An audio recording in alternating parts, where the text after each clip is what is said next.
Welcome back to Penn State 365 podcast. I'm your host, Richie O'Leary, and today some breaking news as Penn State's defensive coordinator / linebackers coach Tom Allen is expected to leave the program, and he will be joining the Clemson Tigers as the Tigers' new defensive coordinator. Now, I know on paper some people are going to be really upset with this and think like, what the hell? That's 2 years in a row, third time in 4 years that they're losing a defensive coordinator after retaining the same one for 5 years in a row with Brent Pry from 2016 to 2021. This is also the third defensive coordinator to leave for the ACC. The first two, a little bit different. Those were head coaching jobs with Brent Pry to Virginia Tech, with Manny Diaz to Duke. This one's a little bit different because it's kind of a lateral move, so to speak. Probably going to have the same position title, if I had to guess, defensive coordinator / LBs with the Tigers. He could maybe add another title like assistant head coach or something like that.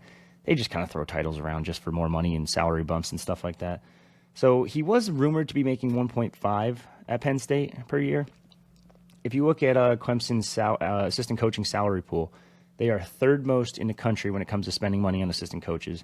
Not shocking considering they have a top 10 assistant coach salary-wise in Garrett Riley, the offensive coordinator, making 1.75, and their former DC was making 1.4.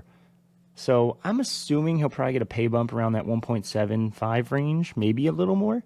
I don't think you can afford to pay him more than Garrett Riley unless you're going to extend Riley's contract or give him a pay bump too. But neither here nor there. I'm always in the boat of not changing coordinators as often as you can. Try to keep these guys, keep that continuality. I think that's the word. Try to keep that program just kind of as similar as it can from season to season, so these guys can grow in the same system, the same program, the same schematic, the same playbook. Now, that's the case for offense specifically because offense, you can kind of change up the whole thing overnight. There's a bunch of different terminology for offense. Defense, it's still going to be that same typical 4-2-5, 4-3, whatever you want to call it, type of defense that James Franklin's kind of always ran at Penn State. It's a big reason why you don't see guys like Jim Leonard being considered for this job specifically because he's more of a 3-4 guy. Could he be considered? Sure, but whatever. We'll get to the names in a sec, but on top of it all, Tom Allen is an Indiana native, but he's also spent a ton of time in Florida being a high school coach growing up. You get to go a little bit more south away from Pennsylvania, the cold weather. You're going to get a little bit warmer weather down there in Clemson. And you get a pay bump too, probably. So on top of it all, did he have a good defense at Penn State? Yeah, I'd say it was pretty solid. It was a little bit different from Manny Diaz. Manny Diaz was more blitzing, more action, more pressure the hell out of that quarterback, make him go erratic. Well, I'm going to put my DBs on kind of an island and trust them. Whereas Manny Diaz was kind of more of that bend, don't break mentality. And you saw that in a couple games this season specifically. USC, Oregon. Yeah, I'm trying to think what else. I would say Ohio State, but Ohio State kind of a low scoring. But there were moments where you give up those big plays, and that's fine, those chunk yardage. But at the end of the day, I'm not letting them score touchdowns. And he did just that. He finished 8th in the nation in points per game, opposing points per game with 16.5. 7th in opposing total yards per game, giving up 294. So despite those big chunk plays, he was still not giving up a ton of them. Also one of the better rushing defenses in the country. 9th overall, only giving up 101.8 yards per game. 10 players earned all Big Ten Conference honors this year. There's only 11 starters on defense. 10 of them got all Big Ten Conference. We know Abdul Carter was a beast. We know Dennis Sutton was a beast. We know the linebacker core actually progressed a little bit. Now, I say progressed because Tony Rojas had a rough 2/3 of the season, bounced back really nicely over the past couple games, and then this Notre Dame game is when that linebacker core really shit the bed. There's no other way to say it. Kobe King was a stud all season long, and that last game versus Notre Dame, he just kind of fell apart. He got targeted a bunch, got set in open space, and that was really it, and they kind of just picked on him a little bit. So here and there, there's some positives, there's some negatives. I don't think it's that big of a loss, to be honest with you. Penn State has a lot of options on the table, and we're going to go over those options in a second, but I don't like changing coordinators, but at the same time, I don't think Tom Allen was like the greatest coordinator in the world, and I think you can kind of replace him relatively easily. We also know there were some issues with play calling this year. Some of the defensive players couldn't really understand his terminology and stuff like that, to the point where it sounds like Dan Connor stepped up as unofficial relay man. I guess I'll call it relay man. as he was calling the plays from the sidelines to the guys and trying to relay what play Tom Allen was trying to say and try to call over to Mike. So it's possible that Dan Connor could just be promoted a little bit and be that new linebackers coach as well. So, and I'll get to that in a second, but let's start with the in-house candidates. Yeah, you can mention Terry Smith. I don't see it personally. I think Terry's pretty content where he is. It sounds like not really interested in leaving. I know there's been murmurs over the years when Temple opened up a couple times that he could be the head coach there.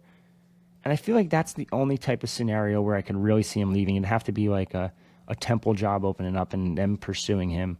But it's been now 2 searches since those murmurs, and they still haven't hired him. So I'm going to say he's pretty content where he is. And I think the other DB's coach slash co-DC slash safeties coach, Anthony Poindexter, is the name to keep a close eye on. Now, why would he be the name to keep a close eye on? You look at his resume first off. Spent time as a defensive coordinator at, what was it? I think was he at UConn? Yeah. I'm sorry, he was UConn defensive coordinator from 2014 to 2016. Not a great look because UConn is UConn. Now, they bounced back this year. I'll give them that. But from 2014 to 2016, that wasn't a great UConn team. It was just very meh. There's a reason why he wasn't retained after 2016 and why they kind of went a totally different way. He's also got co-DC experience at Penn State for the past couple seasons. He's got co-DC experience at Purdue as well. Now, most of that stuff, like I said before, is kind of just like fluff. It's just like, here's your title, here's your boost in salary. We just need an excuse to give you more money to keep you around. But we're also going to throw you this title bump too. But so he's been involved with the team for quite some time. He's a college football Hall of Famer from his playing days at Virginia. It's at the point where if you don't promote him sooner rather than later, he's going to end up leaving. He's been considered for DC jobs at multiple colleges or multiple universities so far. We know there was some talk that Brent Pry, when he was looking for a DC recently, that he could be a name that Brent Pry would go after, considering their connections from their time at Penn State together. There was also some talk about him being the head coach of Virginia a couple of years ago before they made I think he finished second actually in that race. And there's some talk that if that job ever does open up again, that he'd probably be their top candidate, considering his ties to Virginia. He's coached there. He was a Hall of Famer there, notable name. So it's at the point where it would make a lot of sense, and that's where I go back to this Dan Connor thing. Like, Dan Connor was already kind of the officially unofficial linebackers coach, I guess. He was also kind of the relay man, which is a big role, mind you, for a guy who's not even one of the top 10 assistant coaches on staff. I know that kind of number's a little weird now, but so technically, hypothetically, you could just promote Dan Connor to full-time linebackers coach, let him handle that room completely, and then Poindexter can just bump up the defensive coordinator. He could still manage that safeties room if you really wanted him to, or you can give some more roles to Terry Smith and kind of let him manage the entire secondary instead of just the corners. And I think I would be perfectly content with that, to be honest with you. That makes the most interesting. Oh, there you go. Hey, what's up? Hey, what's up? I was just talking about Poindexter, and I just mentioned how Dan Connor technically could get promoted to linebackers coach, and then Poindexter could kind of just take over as DC, and he doesn't even have to keep the safeties title. I guess he could in title technically, or you could give it to Terry Smith and let him run the secondary. Yeah, it's first, I guess let me just say I was surprised at the Allen news yesterday when we started, discussing it privately. But after talking to some fellow beat writers and just having some time to sleep on it, not terribly surprised at this point. It may not have been the best culture fit for Tom Allen. He obviously got moved from the field to the box. Dan Connor's role with the linebackers kind of grew as the season progressed. So, I mean, I think this is more than just, Tom Allen getting a nice raise. Give me 1 second here. No, you're good. So, yeah, I mentioned it before too, Dylan, by the way. I didn't even call it bad news. I just called it not so great news for the sole fact that Tom Allen was good. I don't think Tom Allen was great. I don't think Tom Allen was like one of the best DCs in the country. I think he was just okay. And that bend don't break mentality. That maybe it's just me. I'm so against it. I love the aggressiveness that Manny brought to the team a couple years ago. Yeah, and let me go back quickly again. Poindexter become DC, I think, is definitely amongst the possibilities. I think the only thing James has to consider is knowing that Tony Elliott down at Virginia is kind of on a hot seat heading into next season. It's very possible that Tony Elliott, is out of a job at this point next year, and you could risk losing Poindexter to that job. Poindexter almost got the head coaching job last time UVA had that opening when Elliott got hired. So I don't think that Virginia is necessarily going to pass on Poindexter again if they do end up firing him here in the near future. And then, Dan Connor becoming a linebacker coach with that would make sense. With Tom Allen, I think obviously the numbers were good this season. At times, the soft coverages definitely, I think, frustrate a lot of fans. And there are some, it's not like this defense was perfect. They started slow a lot, which almost lost them a few games. Say that again. It's a tough loss, but at the same time, I think, James Franklin has yet to hire a bad defense coordinator at his time with the Nittany Lions, and I think Penn State fans are going to be confident in him hiring another strong DC here. Unfortunately for James, or for us more so, there's no obvious candidate right now to really point to. You could say Poindexter, but there's not a Manny Diaz who just got fired. There's not a Tom Allen who just got fired. So it is a little bit tougher to find the obvious candidate on this one.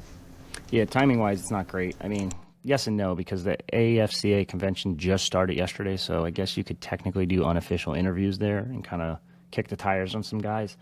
I said the only in-house candidate would probably be Poindexter. I don't see anyone else there. Like, Terry Smith has experience coaching, but he doesn't have DC experience that much, if any, I don't think, actually.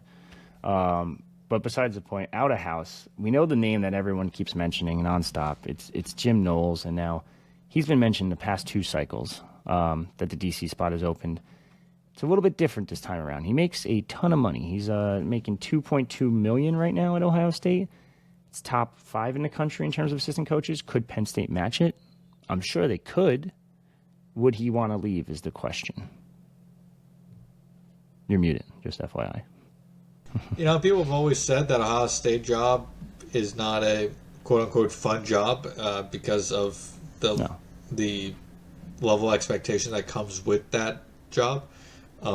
We see for Ryan Day. Ryan Day has had, 6 losses at Ohio State. Yeah, and he's on the hot seat every year. He loses this game, all hell might break loose. Yeah, exactly. So, if it's not fun for him, I can't imagine it's much fun for the people below him.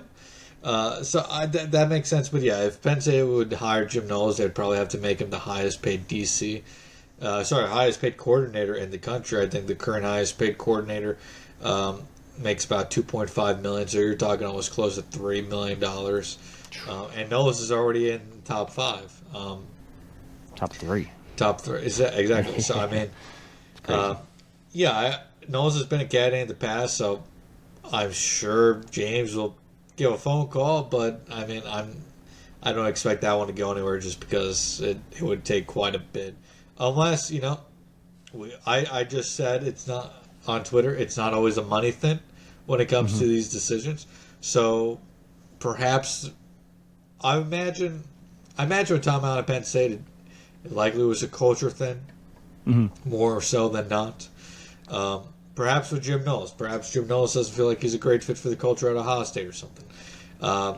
Maybe that could lead to Jim Knowles and Penn State getting together, but I would not, count on that. But Knowles would make sense. I think, he's a very good DC, obviously. Yeah, he's a great, one of the best in the country. Philadelphia guy. I actually thought he was a lot older just based on pictures, to be honest with you. Yeah. Looks awful for 59, but... Yeah. Football's done a number on him. But obviously a great coach. Indiana's Brian Haynes is another one who makes a lot of sense, in my opinion. but he's a Cignetti lifer. Mm-hmm.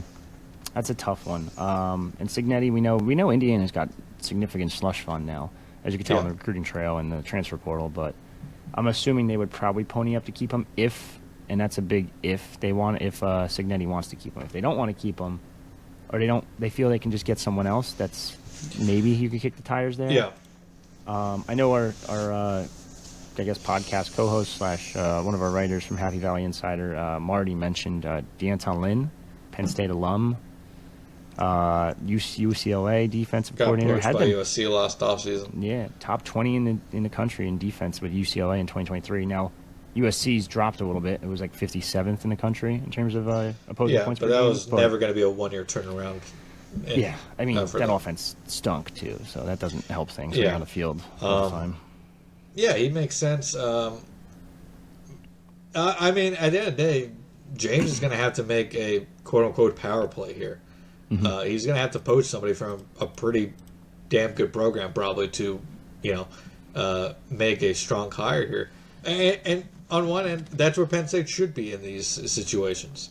Mm-hmm. Penn State is a job and should have the monetary backing from the university to make such levels of play when it comes to coaching hires. With that, I think of maybe somebody like I'm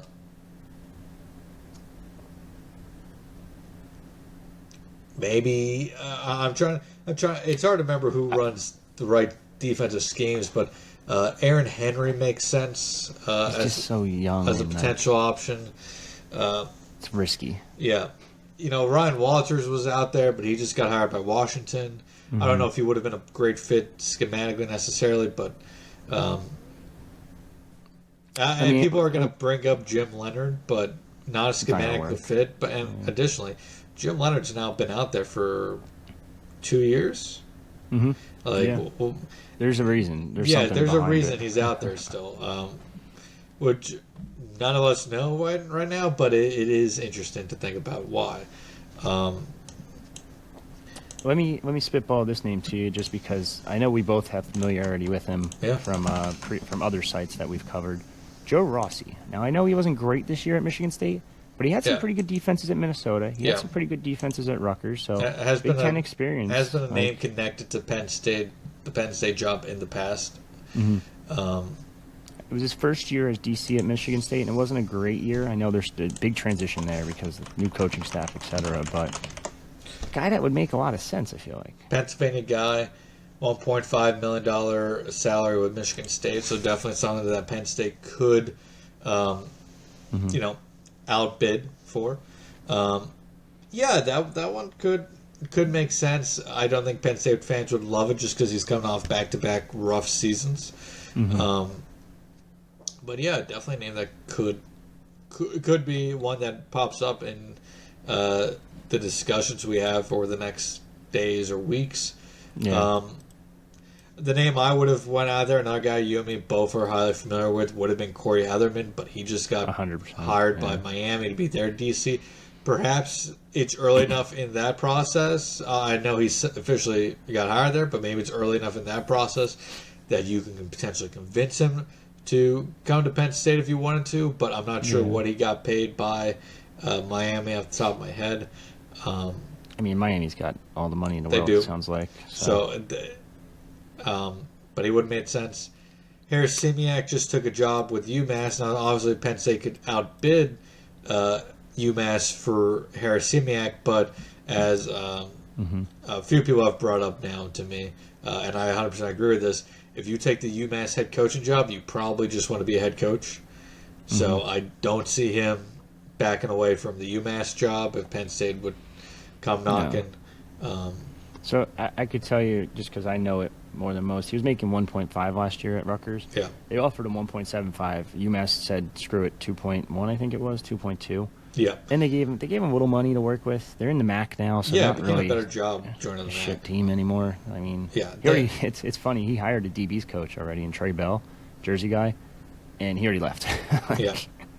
So it just goes to show you, UMass is not a great one. Plus, he's from Massachusetts, grew up in Massachusetts, went to college in Massachusetts. So it's like, just enjoy your life, I guess, as a college coach instead of worrying about all this other nonsense. Yeah, yeah, exactly. Like I said, if you take the UMass job just based off historically what it is, you want to be a head coach, and that's okay. If you want to be a head coach, that's perfectly fine. Yeah. It just many would probably think, oh, that's a guy you can outbid for, but if you want to be a head coach that bad, you're probably not going to leave that job for another job. Fans are going to mention Elijah Robinson too. I know we talked about it off air, but he's only had 1 year of play calling experience. It's Syracuse. The ACC stinks. Number one. Number two, their schedule was like fucking toilet paper soft. Like, another guy I would have mentioned who just got hired by another school would have been Tony White. But he's a head coach now, right? DC at Florida State. Oh, I'm sorry, Tony White. Yeah, you're right.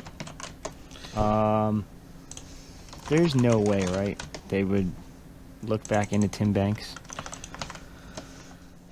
I don't see it happening. He's been solid at Tennessee. Yeah, no, he was really good at Tennessee. I mean, I'm still going. I'm going through some of the top defenses. Seeing with any name, it's tough, man. It is. You got an up and comer for you actually, and I don't know if you know much about him. It would be a total long shot, but I mean, and I shouldn't say a long shot just because the guy's just at a lower level. It's not at the Big Ten level. Lyle Hemphill. That's exactly what I was just about to say. He is a stud. Yeah, no, really good. A lot of ties to Pennsylvania as well. I'm not sure if he grew up in Pennsylvania, but he coached. He graduated from Ursinus. He coached at Del Val. I think he coached. Coached at Del Val. Coached at Hofstra, Delaware, Stony Brook. So Delaware native, actually. His dad is arguably the best high school head coach in Delaware high school football history. Oh yeah, I see that here. I've done a lot of research on him just because he's phenomenal. He actually coached under Rob Smith, who is currently a defensive analyst and was the defensive coordinator at Duke. So a couple years ago. So he was he's familiar with Rob Smith already. He's familiar with someone that's on the staff. He only makes $200,000. Like you can give him a hell of an upgrade, but it's a little risky. They run a 4.25 as well, which Penn State just ran quite a bit in 2025 as well. 2024 under Tom Allen as well. So a lot of Helmfield